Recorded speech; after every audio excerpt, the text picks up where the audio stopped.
into the night on the West Coast as the first place Baltimore Orioles head out to San Diego for a quick stay on a Tuesday and Wednesday, and then on to Seattle and on to Los Angeles, in my favorite place at Dodger Stadium. In the meantime, there's plenty of other stuff going on. My wife was very glued to the gymnastics over the weekend out in St. Louis, and all things Rio. I was watching a lot of Copa soccer and Messi, and the big disappointment for the Argentinians. This guy is monitoring all things tennis, and I'm sure Brexit is going to become a part of that as he heads over to Wimbledon this week to cover all things tennis, as he does for USA Today Sports. He was also in St. Louis covering gymnastics and some Rio stuff. He is Nick McCarville. You can follow his journey out on Twitter as well as at USA Today. And I love to have a proud Montanan on here. You don't get a lot of Montanans, Nick. I mean, there's you and there's like Van Valkenburg, and that's about it, man.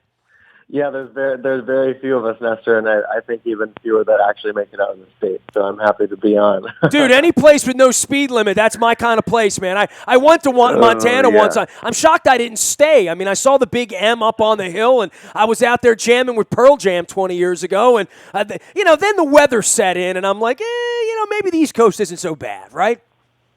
Yes, very, very much so. Montana winters are not for the weak of heart. You're headed over to London right now at a time when, just as a citizen and as someone who has American money in your pocket and not Britain, this is, you're a world traveler. You were over in France recently.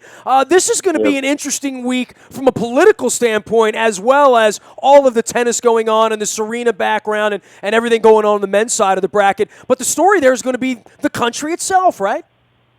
Yeah, no, it's kind of strange. I mean, this will be my 5th trip to Wimbledon, and I haven't even, I haven't given it much thought. I've just kind of been focusing on day in and day out of what I'm trying to keep up with on the work front. But, I mean, the Brexit stuff has been pretty crazy. And, it was actually interesting. They did a story in the New York Times a few days ago about how players are pretty much going to receive, a 10% pay cut in what they would have gotten at Wimbledon because the value, obviously the value of the pound is down so much, but yeah, I guess I'm not quite sure what to expect. I don't think the country's in full chaos, but it will just be a different mood in London. It's always such a great time of year to be in Britain because Wimbledon is such a national pastime. So I will be curious to see sort of if there's any, if I can sense a change of mood there. So full disclosure, my wife and I had a trip planned to Europe in a couple of weeks that we're actually going to cancel. It's a long, long story that involves leukemia and bone marrow donors and all sorts of weird stuff. And we were going to build Wimbledon in,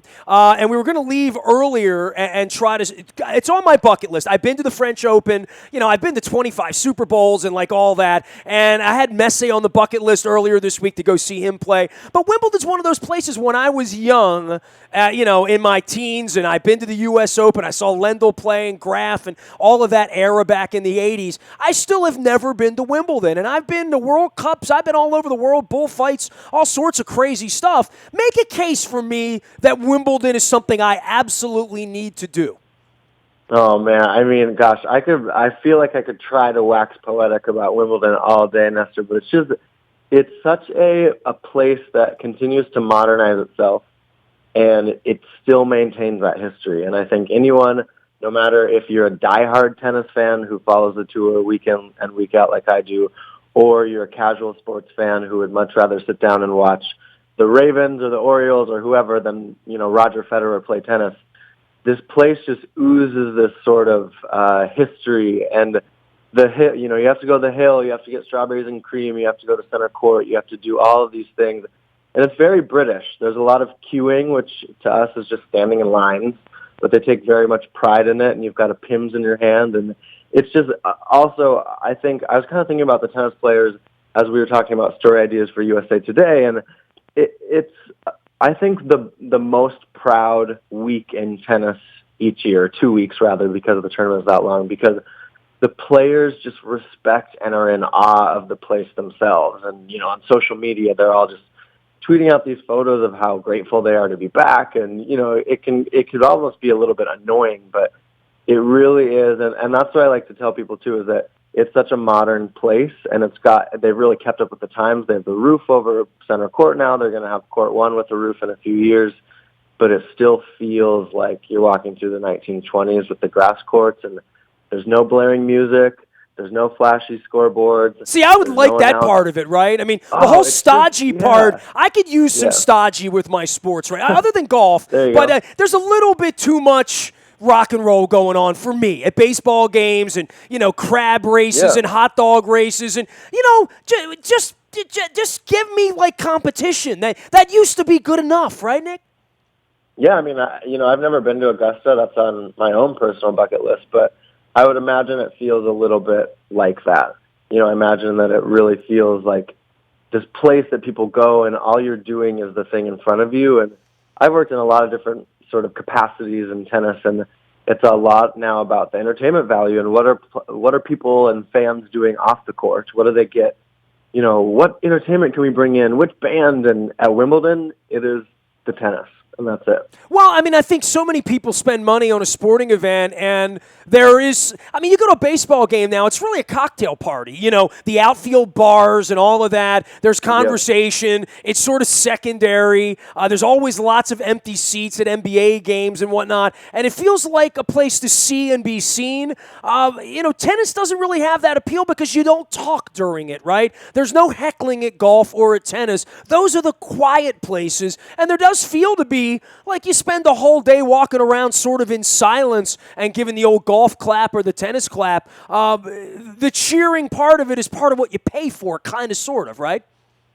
Yeah, I mean, absolutely. And that's why, I think that's why events like the U.S. Open and Wimbledon and all the majors, and then there's a few outside. I mean, the Cincinnati event, Indian Wells, Miami, they've continued to be big ones in the States. But, that's why you have to be a diehard fan in a way, because even for me as media, I sit there at my desk and I've got Twitter open and I can listen to, broadcast, and I can go to which court I want to, and I can sit in air conditioning. Well, tennis fans are out in the sun all day. I mean, unless you're buying the $400, posh tickets, you're out there schlepping it. But that's also the beauty to me of the sport, is that people are so invested. And at Wimbledon, another beauty of it is they have these rows of court. I think it's maybe 4 or 5 in a row, and it really is just court, 10, 12 feet, court, 10, 12 feet, and it's just these passageways, and you are feet away from these professional athletes who, they're not going to put Roger Federer on court 14 or whatever, but these guys are athletes, and it really is amazing to watch, and that's then when the grass comes in, and there's my waxing poetic for the day. Hey, and I accept that. Nick McCarville joining us here from USA Today Sports. He's headed over to Wimbledon, writing about Serena. And you can follow his journey out on Twitter at Nick McCarville. Also headed to Rio for the Olympics and spent the weekend with the gymnastics crew out in St. Louis, and I watched a little bit of that as well. The funniest thing on Wimbledon, you said the $400 posh tickets. Here was my reality. I've been doing this a long time. I probably could get connected to a couple of tickets at face value at the All England lawn and tennis if I tried. But I went out online and said, if I don't get hooked up and I fly into England and I have to foot the bill myself for this, I was completely sticker shocked by it all. And my buddy is over in England right now and in France chasing around Euro, and he's going to Wimbledon later this week before he comes home. And when the Brexit thing happened the other day, the first thing he texted me from Europe was, man, my Wimbledon tickets just went down by like a third. It's going to be way cheaper for me to get in. And that was the first thing he thought is, hey, maybe I'll save $200 trying to get into Wimbledon in a quarterfinal or something, right? Right. Well, yeah, I've never really sort of poked around myself to look at how tickets work and all that kind of thing, but the beauty of another beauty of Wimbledon is what they call the queue, which is an overnight, you come in at 9 p.m., you camp overnight. I know people that have done that. That's sort of like a rite of passage, right? I did it, yeah. No, I did it when I was 22. I was over we were in Ireland for a bit, so then I hopped over, and now it's become very intense. I mean, if you're going to get center court, they allot 500 tickets, or court 1, they allot 500. You have to be there overnight. And then, I'm going to say you probably have to be there by 6 or 7 a.m. to be part of the allotted tickets for the day. And I could be wrong, but I think those are like 20 pounds, which at this point is $21. Or 20 pesos at this point. Yeah, seriously. Well, good luck with the money over there. And let's talk about the tennis. You wrote about Serena, Yeah. obviously, incredible star power still, and part of that. And I've talked about baseball a little bit with the All-Star Game 2 weeks. There's no more Jeter. There's no more, Mariano. I mean, Ortiz might still be bopping around, but sort of the legendary cast of characters get to the end of the rope, and then it really becomes about young people. And tennis is almost getting there with this generation that's been such an incredible generation. But we're starting to see sort of the September and the October of a lot of these careers, whether it's Federer, whether it's Serena, that this is getting to be last time at the rodeo, right? Yeah, it's fascinating. I mean, those are the two big names I think that would jump out at any sports fan. It's Serena Williams and Roger Federer, and they're the two that have just continued, Nestor, to say that they're playing, and they don't like the R word. They don't talk about retirement. Both of them have very much made Rio and the Olympics a thing. That's actually, if you look at Roger Federer's resume per se, he does not have a singles gold. He has a doubles gold. He doesn't have a singles gold. It would be a tall task for him to win in Rio, but I mean, Serena is going to turn 35 in a few months right after the U.S. Open, and she was so close to history last year.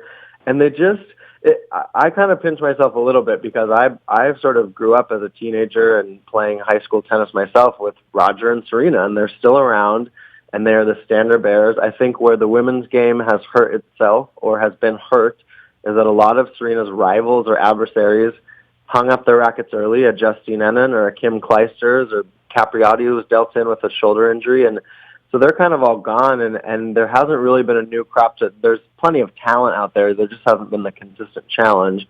Whereas Federer brought in this whole new generation of, he and Rafa were the go-to for so long, and now you've got Novak Djokovic, who is dominating. Andy Murray offers such a great storyline on the British front, and he's always a contender. So the men's game has seen a lot more health.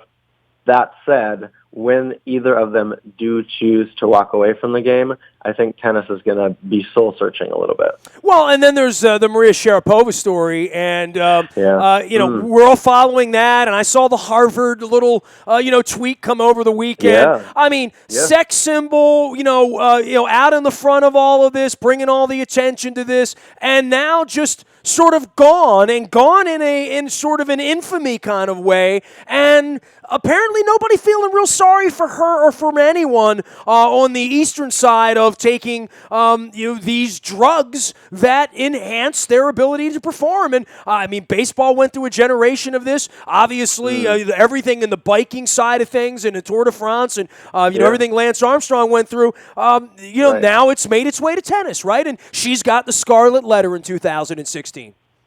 Yeah, I mean, I still kind of, I almost feel like it almost doesn't feel real. I don't have the words, obviously, with Maria. Just, when she made that announcement in March and then she was handed a 2-year suspension a couple weeks ago, she's appealing that suspension. But it has been the Scarlet Letter. And, what was it, 250 or something athletes that tested positive from the Eastern Bloc and from Russia for the use of meldonium, which does have beneficial effects to your heart, and it helps you breathe. And there are obvious medical benefits to it, but it is a performing enhancing drug. And I really just think she was caught with her guard down. And whether or not, you want to purport that Maria was using it to flat out cheat, I think that's a little bit in the eye of the beholder. To me, when you look at the way that she utilized the drug, it was legal, and I think that's what people kind of forget is that until January 1st, she was following the rules. Was she greasing the poles a little bit? Well, okay, but there's a lot of different things that athletes do that in the future could become legal or could become frowned upon. And yeah, the Sharapova situation is a slippery slope, I think, and she obviously has a great legal team around her, and I think she's going to do everything she can to come back to tennis as soon as she can. Right now, it's not until January 2018, but tennis has continued to say that it's a clean sport and that it's a sport that does not whatsoever want to become a track and field or a cycling. I mean, the Olympics are coming up, and all I think about is, oh, man, I love track and field, and I love these cycling events. But they're tainted, right? I mean, it just feels like you don't quite know who's not juiced up, and well, I in the think that's baseball why. era was made even worse Yeah, because it oh, was just, absolutely. in tennis, they're not pointing and saying 50, 60% of the people are using, right? No, and that's what I think that's the interesting thing too, Nestor, with the Sharapova case is ask, Joe Sports fan in downtown Baltimore, name your 3 tennis players you know. They're going to name Maria, Serena, and Roger. And she is the one that has taken this fall. And I'm not saying she's a scapegoat whatsoever. She did something wrong. She's being punished for it. But what I'm saying is tennis is not joking around with this stuff.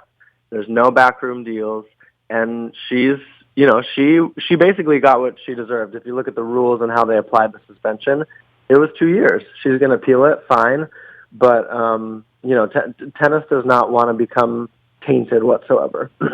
Well, and it's so easy in every other sport that to see what it does for Lance Armstrong, to see the amount of money you make when you can hit a baseball. No one wants to feel like they're in a tilted competition, right? No, I mean, and that's the other thing with tennis is obviously you can take any drug and it can, enhance your performance. There was effects of expanding her lung capacity. So, that's what people then argued is that, she wasn't getting tired during matches, but tennis is still a game where you have to step up, and it's not necessarily hitting a ball that's coming over a home plate. That's not to say that baseball is, of course, easy, but that's more applying power, excuse me, whereas tennis is a lot of pressure, executing. You've got to cross that finish line yourself. There's no clock. There's no way for you to finish something out, running out the clock. It's about execution. And I think strength and endurance, too, right? And that's where the drugs would come in, right? Yeah. The drugs kick in the fifth set, right? I mean, literally, right? That's where you really have an advantage, right? Yeah. I mean, if someone's taking them, well, now what all the athletes talk about, and I'm sure in other sports as well, is recovery. Because these guys are playing 5-set matches, every other day at a Grand Slam over 2 weeks, 4 or 5 hours on court. I mean, go out and play tennis for an hour. I mean, even if you're not good, go out and play tennis for an hour. You're going to be soaked with sweat. I mean, I know I am. I'm not good. And to see the level that these players are competing at and the endurance that it takes, you're right, it's the 5th set kick-in. But then even more importantly, it's how do you feel on Tuesday after a 5-setter on Monday? How do you feel on Friday after a 4-setter on Thursday? That's where the PEDs will come in. And I mean, look, tennis is doing all I have seen in the sport that they are continuing to do what they need to make sure it's clean. Nick McCarville covering all things tennis for USA Today. He is headed on a big plane over to Wimbledon for strawberries and cream and lots of discounts from what I understand as well. You're also headed to Rio next month, and you were in St. Louis this weekend. My wife is always fascinated by the gymnastics thing because, she's a chick. She loves gymnastics, and it was on the TV over the weekend, and I thought it was cool because I saw Springsteen play in that little St. Louis gym where all of this was going on over the weekend. Great arena. And this is really the great hope, as well as swimming for the summer, is that many of these young ladies are going to be stars, right? Yeah, I mean, you look at the U.S. women's team. So this weekend in St. Louis, they had the P&G Gymnastics Championships, which is nationals, essentially, for the women. And then the men actually named their Olympic team. So we know our 5 guys going. We've got 3 returners, 2 newbies. And then the women in 2 weeks' time will go to San Jose, and they'll pick their Olympic team. We have, Nestor, the absolute best gymnast in the world. Her name's Simone Biles. She's 19. She was not at the Olympics last time, so no one knows who she is. But I promise you, by August 21st or whatever the last day of the Olympics is, Simone Biles will be a household name. I mean, there's talk that she could win all 5 gold medals, the all-around and then the 4 events within. And the U.S. is absolutely favored on the women's side to win gold. And on the men's side, to be honest, they have picked up their game on the guys' side to keep up with the women. And I think they picked a really great team this weekend then to go ahead and try to medal. I think that's the goal for the U.S. men is they want on that podium for the team. For the women, they want gold in the team and then let Simone Biles just cash in. She's got a lot of potential. Well, they're sucking me in with this Olympic thing over the weekend, whether it was soccer and Copa. I saw guys diving into pools out in Indianapolis, and things are going on in Omaha. I mean, we got things happening here this week, and you're going to be over there enjoying great deep discounts because of Brexit. Enjoy your stay over there. I mean, you made as impassioned and as cogent a plea for me to get to Wimbledon as anyone has ever made, Nick. I'll point that out. Oh, you've got to. It's just it is a place to be in the world at some point in your life. So absolutely. Well, there you go. All right. Well, I tip my cap to you. Great having you on, Nick. Enjoy yourself over there. We'll check in before you get down to Rio, okay? Sounds good. Travel safe. There he is, Nick McCarville of Montana of the USA Today. You can read his work out at USA Today Sports as well as at Nick McCarville. That's McCarvel. Just like the ice cream, they would say, or like Cookie Puss, which we talked about last month on my wife's birthday. You can find him out on Twitter. You can find me, Nasty, at WNST.net. Snapchat, Instagram, Facebook, LinkedIn, Twitter, anywhere you are, we are. WNST.net, AM 1570, and WNST Towson, Baltimore. And we never stop talking Baltimore sports.